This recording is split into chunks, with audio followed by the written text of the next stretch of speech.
Paki Yesu. Opaki Yesu. Kiko ni koro lorino tho, koro uwe Nyasaye ni lori, Nyasaye no lorin motho. Nyasaye onge gimomiyo ka lorin. Wawinjore. Omiyo nying Nyasaye pod oyud duong'. En monge gimomiyo nyathi wonindo kama onindeno. To maduong' madawachi. Lorino chandore sana, ameteseka. Hii maisha wasichana wana enjoy, mimi nimeka na Lorin haja enjoy maisha. Rama nyiri ni godo oko ni nyathi woko enjoy. Enesa Martin super leko ngato yuaya chungwa lim. Super na bleed. Nini nanifanya? Nyathi wo chando rema kata sani kanendo konindo kanyo. I'm kinda happy. Ano konindo au mi. Nyathi wo chando re ameteseka sana. Onge morma Lorino neno. Makata kano kondike oleji ati aliishi maisha happy. Lorin ameteseka mpaka akakufa. Koro moloyo maduong' anadwa gonye thuolo mondo dhigi kwe. Kadi poni lwet dhano jo kama odhi wene Nyasaye. To kadi poni Nyasaye mano pango nikech ang'eni onge Nyasaye manyalo pango ni nyathi marom kama onyuol nyathine matin owe nyathine notho. Onge muma molero mano. Koro miyo aonge gima dawach, awito nyathiwa, awito jambaka, awito siepa. Awito nyathiwa. Chieng' makoro nogik ni kiny notho no an gi nyako miluongo ni Lidiani. To gocho na ni super. Nawinjo koyo e bedroom. Tawuoko kadhi e balcon. Balcon kama ntieni. Awinjo ka nyathi ywak e bedroom and siwezi simama. Tapenje ni aungo ako wapi, aungo dhi tich, hakukua. Tingeni Lorin alikuwa yani nokinyali nge ko wacha dier. Samoro nyalo wonda ni super I'm sick. Alafu kadhi tayudo ko tuno dwara. Kora acheni maka wono nto donjona sana nikamwambia mami mano chunkani wadhi. Adier ka wachopo wedo ka Lorin e beti balcon nyathi ywak seriously koni. Tapenje ni nyathiwa ango matimi nini nakufanyanga. Super onge kamarama, super mucha emangadore. Mucha emangadore. Alafu Lorin alikuwa na bleed all time. Inyalo doko chwere mo from January to December. Unaona? Magi mora ti sickle cell nasikia mnasema sickle cell, that's a big lie. Lorin hakuwa na sickle cell. Awotho gi Lorin ositendigo akipimo hapa hakuna ugonjwa liko napatikana. Omiotho Lorin Nyasaye mong'eyo gen kama oninde na ng'eno seng'eyo. Uwinjo. Wakawe watere pendo amani kumowacho no kwa chopo. Tuwapenyo daktari Chegoni anakujanga hapa kila siku tunawapea pesa. Mnamdunga shindano anarudi anakuwa sawa. Itakuwa hivi kila siku. Toneno kwa biro malo tuacho nia. Kuna option mbili. Mama Lucy na Pumwani. To Pumwani wachonanga watuko not Pumwani lakini Kenyatta tuacho no Pumu. Choice ilikuwa ni Mama Lucy. Temo walungo ambulance. Kwa na ambulance ka aparo ni video nuneno kaka okan kwa ambulance. No ilimshinda no tame kabisa. Kwa chopo kucha tanana manoko mawago tuketi otanda tomie hiyo kitu inakaa sijui gas ama oxygen. Nikaona nyathi oketne oxygen.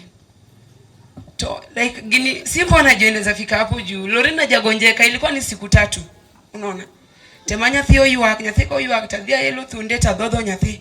To nyisa ni super. Endeni sasa mtarudi kesho. Tabe ni koro dhigidhi eno dhigi nyathi. Ni weenda tu na mtoto. To doka day before na dhilime tonyisa ni super osha huyo mtoto. Tanyisa ni we kaka ni yude kaka team Renard iluoke. Super osha huyo mtoto kwa shule. Luoke nyathi ni napi. Iwinjo. Koro kamane kaka nawe Mama Lucy kiny kwa duogo na doka nindo ode gi yorani. Kiny go kinyi gimoro sang'wen owuok. Kwa dhi to adhi kamano awecha to nyiso ni kama mulimwacha hapa yuko ICU. Tema ungo penjo gi nani alisign ende ICU. Nikasema labda ilikuwa emergency. Ndio maana ta gocho ne uonwa, agocho ne minwa, agocho ne nyithiwa giteka. Taize ni Lorina yuko kwenye tulimwacha nasikia kwa ICU. Wachopo ICU sang'wen to nyiso ni amwezi ingia mpaka saa 6-7. Tachopo. Kachopo pokono donjo, hiyo ni ICU ilikuwa transparent hiyo mlango. Tana nyathiwa she was struggling by the way. No nino kogologi no fuolo ngudholau, moro no ndo kachane tho. Moro no setho nyathiwa ne struggle to achopo to kwa chopo to uonoma kolwete to chakolemo ni nikuwa makata kunene TikTok. Mimi najua Mungu, I do pray a lot, najua Mungu na napenda Mungu sana and amakoti eleta temo kagima lemo la monotamore atemo lemo ilikataa To ka baba otieko lemo to aneno ka lorino ya wang'e. Ko ya wang'e to mako lweta. Aparo neno pichano. Umoke lweta nyathiwa usiniache hapa. Tanyisa nyathiwa hapa ni ICU. Daka bed kodi. Tema uone jusiku anasikia vizuri nikimuona akiwa in pain. Nikamwambia awe nilan piny wadhia mie chak aduogi. To nyisa nyathiwa achana na mtoto huko. Super kana mimi hapa. Usiniache. Baba ubiro gola nomoke lweta. Ubiro gola kanyo. Kachaka duogo pod nomoke lweta. Kanye manang'en lorin koro dhi. To onge mang'eny madawach ni koma. Kani mpango ruoth ni sawa. Kani mar dhano be ni sawa dong foto jalimbe. Olimo kamora mora. Omiyo lorino nindgi kwe. Nyasaye won lweny. Nyasaye won lweny joka ma. Woru lorino nindgi kwe. Kika winch ka ng'ato nyiso lorin ni hunt them. Sijui uchiel gi no. Lorin has suffered. Nilikuwa hapo lorin akiteseka. Woru lorino nindi kako nindono. Konyalo nindo sani konyisani super amka watu wananinyonga. Super na bleed na anguka. Konindo mayom kamano. Woru nyathiwa nindgi kwe to chop gi kwe. Molo maduong' mad Nyasaye ni rwak nae. Kanti ng'amano koso ne ka akwayo ng'wono. Kwene uru. God is good and all the time. An kachunka. Longani Celestine Odoyo. Lorin was my elder sister. Lorin e kachodwa. Ene nyako maduong' e odwa kendo ne nyathi maduong' e odwa. Gima dang' wach kuom Lorin. Lorin ne jahera. Lorin nohero kwe. To Lorin do chung ne en like aonge mu intimidate at any cost. Kaka no tintin no onge gima ne nyalo biro minyise ni gini ber to rach. Ka rach to no chung ni rach. Ka ber to no wacho ni ber. Lorin no miya teko. En kata weche tek. Dogo ni simto nyisi ni veda leo nasikia uko sawa. Inyise gik machanto nyisi ni siwezi kusaidia lakini kitu tufanye wewe hebu omba na mimi niombe na kula foto na venye kutakuwa. Lorin no ero Nyasaye. Lorin ni giye. Tujimali Lorin ni godo kata mimi naweza sema sina. En kata 10 milioni mane tek matek mokwanyal. Lorin dhi nyisi ni walema. Kata tek usijali wetu ombe tu. Kwa dongo to Lorin nyisa ni veda tunakuanga watatu lakini saa moja sijui kwenye yako lakini tutampata. Kwa penzo ni mmoja ni nani? Eno Isabel ni kuna sister yetu anaitwa Mavi si ujui lakini tuko ukubwa nitamleta. 2018 2019 Lorin tafuta Mavi sakamleta. Tumekaa hiyo bondi ilikuwa masista watatu leo tumegrow tuko wakubwa lakini tulibond like we never departed from each other. All because that is what she wanted. Lorin kwa napenda unity. Lakini saa naweza shindwa kuexplain. Tumeishi kutafuta super sijui miaka karibu 19 and above. Anania chata tujakaa more than 5 years na super. Sijui nitasema bondi yetu ilikuwaje lakini what I feel. Let Lorin rest in peace. Mchiota si old sister yangu. Let her go in peace. Let God know what to do. Let the will of God prevail. We may speak as human, but we don't know the cause. Let her rest wherever she is. Maybe she knows. Maybe she doesn't. Only God can tell. Let Lorin rest in peace. That's all I can ask. Anka chunga tinongani befin mulusa. Okanyal wacho mang'eny kuom Lorin. Lorin ne nyamenyo maber. Nonge weche mang'eny. Chieng' makinyi ne notho kanogono sim ka ni super. Ni okonyal wadwa ting'ne nyathi. Wadhi ot noyudo ka Lorin. Noken ng'amo ingore sana. To ne lit sana. Ana nyalo mana wacho ni chunyo ni kuma kwe.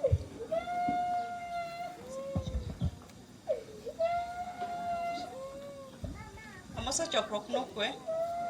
Anyinga Vivian Tom, anenya min Lorin. Gima onge gima dawach mang'eny kuom Lorin. Lorin onindgi kwe.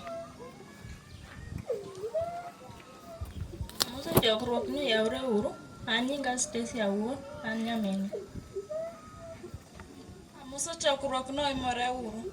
Anyamin Lorin. Lorin monindo ni ne nyathiwa kendo mana chiegni kode. To gima nya wacho kuom to Lorin onge Lorin be to ne obuogowa. Lorin nind gi kwe kuma intiere. An iluonga ni Valeria Dhiambo, anyaro obira ka chiengi. Lorin monindo ni nyathiwa. Ane mana chiegni kode lakini nendo kanya timo mamalongo. To ne obuogo wa kuma wantiere ni pod wawuoro lakini chop gi kwe kuma intiere. An ka chungi iluonga ni Caroline Akinyi. To Lorin onge gima nya wache. Wewe odhi gi. Ginyinga iluonga ni Olivia Odie. Lorin is a sister, a friend. Kako senindo mwanya wacho ni Nyasaye mondo oket chunye kama. Onge gima nya wacho sani manyalo gimo setimo. Ginyinga iluonga ni Cecilia Wambo. Morin en nyamin. Ondind gi kwe wan mana bang'e. Erokamano. Amoso kiwanja ni Nyasaye ber seche te.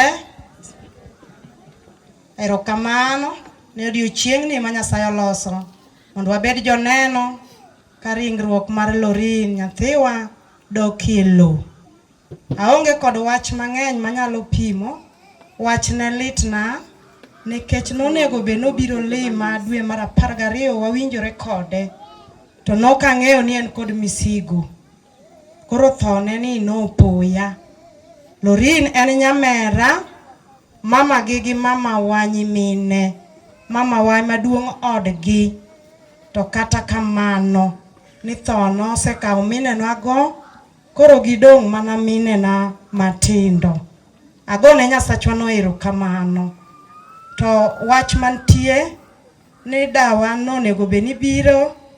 To kaluwore gi ndalo mang'eny kod olo, tuo moro nyogoe matin, omiyo ok ochopo. Akelo mos mare. Lorin dhi gi kwe, Nyasaye mondo telni. Amen. An iluonga ni Steve Biko. Adwoko ni mana erokamano kuom biro konyowa kowa chienge. God is good all the time. Aniluonga ni Magoma Geoffrey. Gima nya wacho ewi Lorin mana matin kodongo. Nikech kodongo nodongo e lwetwa kapod wan dala.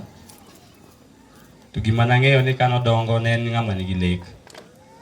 Lek neno noduogo timo, but koro gimotimore omiyo ok enjoy lek neno.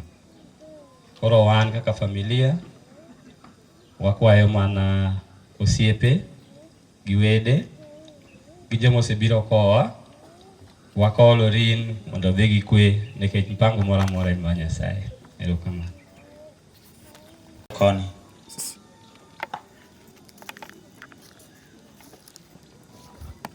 Ayeso paki. Mokwongo akawo thuolo makende ne dolo maka Jehova Musa ni Yeso paki. Ne sakwa ka Nyamgony mowito chigi matina Musa ni Yeso paki. Wede kod osiepe Yeso paki.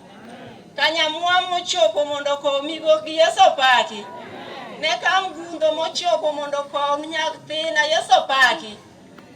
An kachunka adhi e nyinga line tutieno achiwuoda chienge majaka nyamwa monindo ni ma nyathina.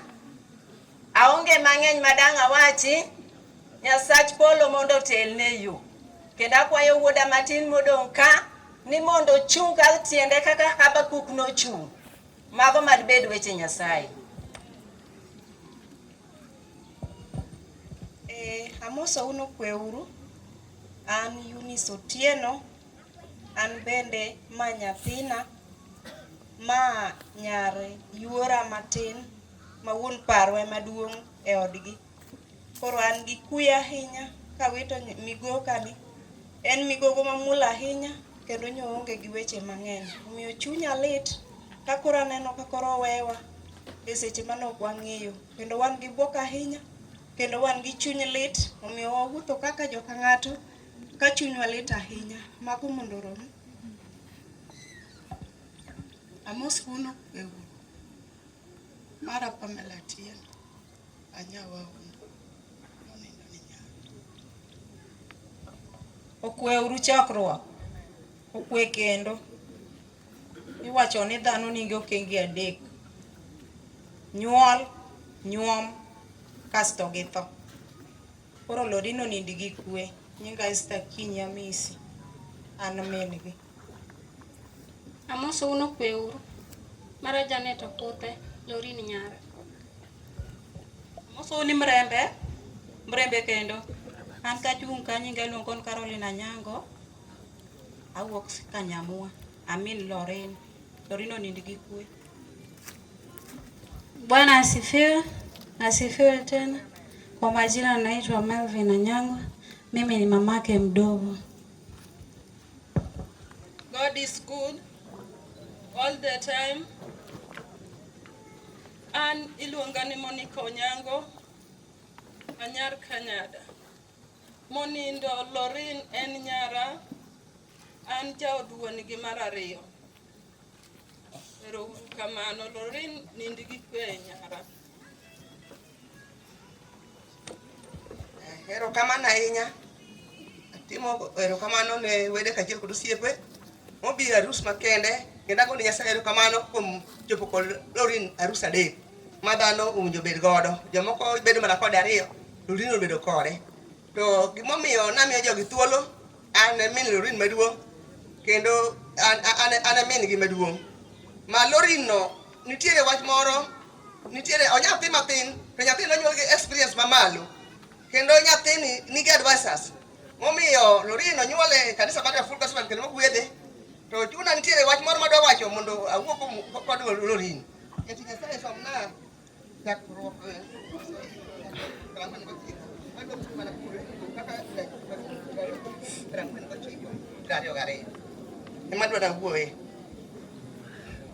Mama wacho 49:22 niya, Joseph en yath mopidhi e bath thidhia manyago olemo mogundho kendo mabede ne laore e kor ohinga.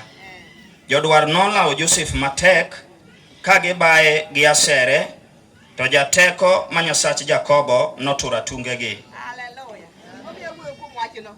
Lorin en nyathi machalo Joseph no. Joseph ema notayo jogegi kane en nyathi mane jowetegi ong'iewo. To nobedo yak maber. Lorin nolaore kuom osiepegi mane otimo ne gik mabeyo. Kendo Lorin ne nitiere nochako gigenegi kotin. Lorin ne kata mana nyuole. An min gi morwako nyoge te. Min go biro kan gi higa 10 e piny Kanyamua. Kendo biro kan nyako mapotin machiegni koko mako ike mar 15. Lorin onyuolo kapo no nyathi matin. Momiyo Lorin ne en yath machalo yath mutiyo e thidhia. Ne en gi weche mabeyo. Lorin ka wuoyo kodi to wuoyo kodi ka jaji. Kendo kina wuoyo no Lorin en nyathi gile first born magwa. Onyuol gi wuone matindo kaka Nyasaye nochano nikech Lorin ong'eyo an ok anyuol. To Lorin nokona ni mama kik ipande ok inyuol. Wan kodi. Nyathi ne ni kod adieri ma kata ka wacho ni an gi chandruok tiyudo ka en kod adiera. Ne ni yath muthiedhiana kaka Joseph. Momiyo ka Nyasaye okawo Lorin obed mana gi kwe. An aonge gi wach. To wang'eyo ni apini wan e welo mana kaka jo Israel nobedo welo kane Joseph ne oriterogi e piny Misri. To kane Joseph osetho to ne jo Israel osandogi. Momiyo Lorin ne nitiere weche mane oting'o kapod ongima. To dipo ka nitiere weche moko mane bochako sando ngima kosetho. To Nyasaye ma jateko mondo okony nyathi Lorin makata moweyono mondo Nyasaye oriti. Amen. Anasifiwe. Opakuru Yesu jolweny. Bedura bere mamor nikech akowo jalweny. Koro kik ubed koda kuyo nikech nyathi monindo ni en jalweny. Ong'e Kristo. Koro kik ubed maluor. Tho ndiki kendo tho to nitie. Entie achakruok to nitiere. To koro kata wan ma wadong' wabedura beda chocher. Wabiro dhi wate. To moloyo nyawito ng'ama lich e dier oda. Lorin en nyathi mana kawo kapod tin. Sai nomiyago kapod atin. Apidhogi ka gitindo. Kendo apidhogi kaka rude. Kod nyithindgi adek moluwo bang'gi. Lorin ne duong' ka Sosele gi Matthew gi Morris. To ka ninenogi to ni unyaweni Lorin ema tin e igi. Tagone Nyasaye erokamano. Mano oketo Lorin obedo ng'ama ng'ongo.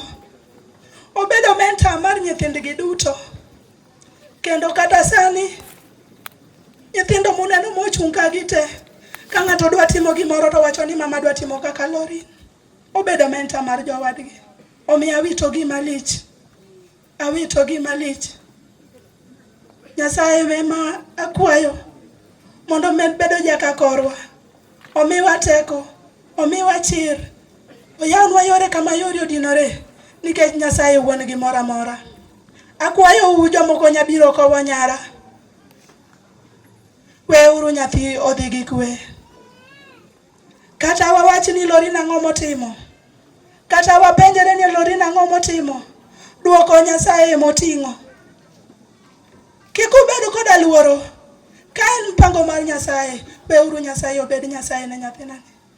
To kopo ni en mpango machielo, pod Nyasaye pod biro bedo mana Nyasaye. Waweuru bedo gi luoro. Anel sodoyo, Nyasaye mondo gwedhu.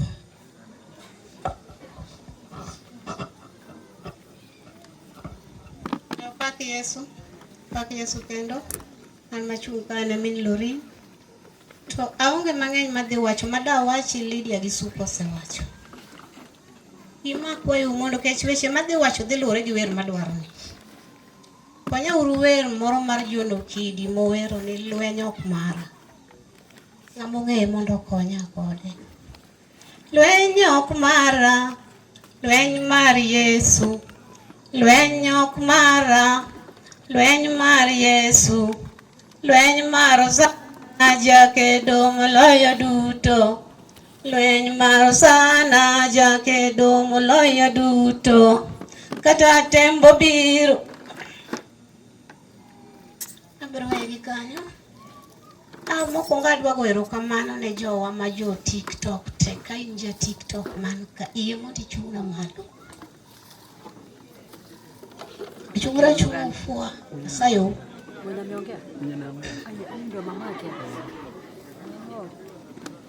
Achungu kamano, adwa nyiso unu ahero unono. Nimewapenda bure. Na msidi ukuwa na hiyo roho. Isiwe na kwa Nyamigori na Nyar Onagi peke yake, ikuwe kwa kila mtu. Nimewapenda hivyo. Na kuna kitu nataka niwaambie. Uniruhusie tu niwaambie.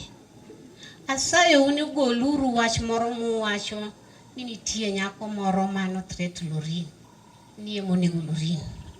Lorin, ing'eni kata kama thono ong'e gimoro amora. Kata ng'ama biro ka gi mpango mopogore mar lit neno ong'eyo. Koro Lorin kamonde no ong'e gimonegi. Waweuru wacho ni ng'ato negi. Asayo ni kwa goluru nyako no oko e wach mar ni onego Lorin. Kuyie to timna mano. Kuom ng'uono doguru mondo ubedi. Ahero uduto kuom chung' muchungo koda. Nyasaye mad medu chuny no endo. Kod jo angla duto. Ahero nimewapenda hivyo bure. Okabitimo neno mar Lorin matut nikech kako tuo nyithindo ka osewacho. Otuo kamane pa Lorin ogocho na saboro tieno ni mama okawinjo maber, adwa na dhi hospital. To aonge kaka chopo. Tapenje ni to jaduong' ni nitie, okona ni entie to pesa onge. Calling matin pod en chunyo tieno. Apokoro na video kama ene oxygen ni asechopo hospital kora oseyawre. Odhi kamano duogo ot gokinyi ne gin gi Lydia no. Ogi gokinyi tapenje Lydia odhi tich, to kona ni Lydia odhi. Apenje ni donge ng'a, okona ni en kende. Kaling matino chako gocho ni ma okawinj maber, Supo ringo bi. To akoni anyiso Supo kona aonge kata credit, aonge kata fare. Takone ni Fuliza Mondiringi Lorin wacho ni tena amelemewa na mtoto analia. Supo te mama gidhi gi mami. Kaje dhi Supo gocho na gimoro so chiko ni ma tafuta muombaji yoyote ukuje na hii ya Lorin si ya usi. Tanayudo kan gi dada moro mabase bedo ka wuotho godo e yore te mag Lorin go. Apenjo dada no ko ng'e jalemo moro amora. Okwera ni jalemo ma Nairobi ka onge Ostras kata chiel. Mwuoge mama no nyaka ka Lorin, wadho ka Lorin. Lorin opando othone no kabisa. Kata ka ni nene sama nwa donje ode nene balkon kocha. Owuok ru mobiro momoso wato. Kona ni kiuse biro kama onge tiende wabedi. tera uru hospital awinjo marach. Tera uru ka jalemo Masai kacha koka waduogo wadhi hospital. Wadhi jalemo no kit kaka neneno jalemo no seneno ni Lorin ok en ng'ama nitie nikech ok nolemo kaka olemoga. Gima nonyisowa ni Lorin otemga kadhiga kanyo pile pile nikech gino en gimichoro to nyalo lal kode. Waduogo Lorin nyaka e ode kaka ne Lorin wa ground kodwa chako twenyo stairs mar mondo first floor. Notamo Lorin. Lorin obetnwa piny kanyo. Onyisowa ni ng'ato dhi omna nyathina mondo adhodh gi ka. To akwere ni ka yo ji kalo ok inyal dhodho nyathi gi ka. To onyisowa ni kare luongna uru ng'ato ot mondo bi oting'a. To mama mane wan go chiwo wadwano oting'e nyaka e ode. Wachopo ot wayudo ka supo chwako chak, omadho chagno. Wanyise ni koro madh chagni piyo mondo waring wadhi osiptal. To onyisowa ni tera uru Wezo ka mondo dhi oyawna kura ni kure ka wadhi osiptal. Nikech Kenyatta kuwadhi, Kenyatta wanya pango line kata nyaka 3 days. Tadhi inyora e line. Wakon bins wakamano watere kanyo. Gima manendo wachopo kanyo. Jogo timone kaka timone no endo. Ochuone pi. Okona ni koro en sawa. Tapenjo daktari ni nyathini ng'eyi ni kendo ka Lorin donjo kanyo to ni huyu ni Lorin. Kanyo ma Lorin dhie pile. Lorin wacho ni kodhi kanyo 3000 dong kanyo to pile. Tapenja ni to kae Lorin wacho ni kae mininde. To the same problem ema chako kelika. Jogi timo gana. Apenjo daktari ni gini en gima ung'enu nyathiedhe koso un pese mudichgo. Negi chako luor. Giwinjo ka gocho ne wuodo wadwa mora pimo ne. Koro negi chako luor. Akone nyathina dwa no dhi Kenyatta nikech une muthiedhe pile. Kano yach nyaka sani une mane uthiedhe. Koro gimoro kotamo to wacho tika wanadha ni. Negi kono wani madhe. Nikech anane nusida ni koloni. Koro napalo Lorin nyalo bedo gi TB. To gikono ni madhe kwanza kaka koro en minyuro nyole palani. Ok wanyal timo ni x-ray. Tapeni udwa konye nang'o. Ni koro en e lweto in dhia. Akono kanya dhia nikech nyathini ka emo ninde. To sida chiel emo nindo nika. To kendo sani uduogo to usechako mana timo kaka utimoga. Koro adwani umiya ler nyathini umiya barua tere Kenyatta. Koso Lorin koni ma. Kako useketna pigni 1 hour kende pigni rumo tadok ot. Adok ni isuro lida kikel kata nyathino ka. Pigni koserumo tadok dhodho nyathi ot. To wawuok. Miyo onyisowa ni kahuru ban gi piny osebedo ting'. Awe kanyo ka wacho nodwaro nyuka no bodhi nyiewo ne Lidi okelo ne omadho. Kachopo kama dake kalor Mwalimu Plaza to suka gocho ni mama ambulance biro wadhi Mama Lucy. To Lorin ngimane te nokodwaro hospital mar Mama Lucy no notere Pokia. Ine ko mondo kucho wayude ka koro ok en Lorin moro mane nyalo temo cha bate jogo kanye room no te ene mano nyalo temo kino kata wiye. Noduogo kwa ng'eni Lorin dwa no ema nyalo wuok e odno. Kar Nyasaye be nopango kaka pange. Koro mano ema nenda gi Lorin nitie dada masebedo ka wuotho go ka min Velma. Min Velma kama nitie bi.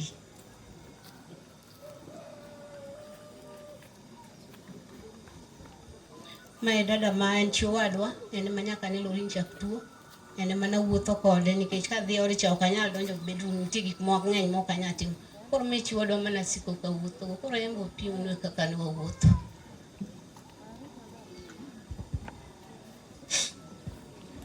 Amoso ji teno pakru Yesu. Agone joka nyamwa mos kuom wito nyathi matin. Ok abi wuoyo wach Lorin nikech thone obwoga. Sama nating'e dier ng'eya kadhi kode osiptal. Mago ema wanyalo wacho kuom Lorin. Erokamano ahinya.